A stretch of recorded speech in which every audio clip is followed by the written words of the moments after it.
Today story ముక్కోటి వైకుంఠ ఏకాదశి విశిష్టత. కోటి పుణ్యాలకు సాటి ఒక ముక్కోటి ఏకాదశి అని పెద్దలు చెప్తుంటారు.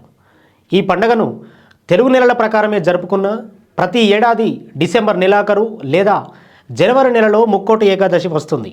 ఈ రోజున వేకోజామునే లేచి తలార స్నానం చేసి ఉత్తర ద్వారం గుండా వెంకటేశ్వర స్వామిని దర్శించుకోవడం సాంప్రదాయంగా వస్తుంది.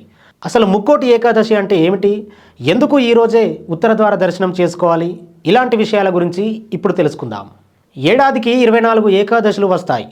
సూర్యుడు ఉత్తరాయణానికి మారే ముందు వచ్చే ధనుర్మాస శుద్ధ ఏకాదశిని వైకుంఠ ఏకాదశి లేదా ముక్కోటి ఏకాదశి అంటారు. సూర్యుడు ధనస్సులో ప్రవేశించిన అనంతరం శుక్ర సంక్రమణం వరకు జరిగే మార్గం మధ్య ముక్కోటి ఏకాదశి వస్తుంది.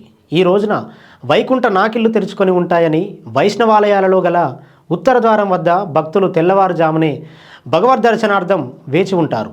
ఈరోజు మహావిష్ణువు గరుడ వాహనుడై 3 కోట్ల దేవతలతో భూలోకాన్ని దిగివచ్చి భక్తులకు దర్శనమిస్తాడు కనుక దీనికి ముక్కోటి ఏకాదశి అనే పేరు వచ్చిందంటారు.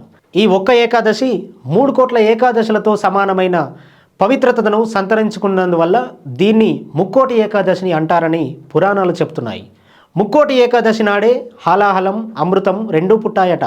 ఈ రోజునే శివుడు హాలాహలం మింగి దేవతలకు అమృతం ఇవ్వగా మహాభారత యుద్ధంలో భగవద్గీతను కృష్ణుడు అర్జునునికి ఇదే రోజున ఉపదేశించాడని విశ్వాసం. ఇది ఇవాల్టి స్టోరీ. మరో స్టోరీలో మళ్ళీ కలుద్దాం.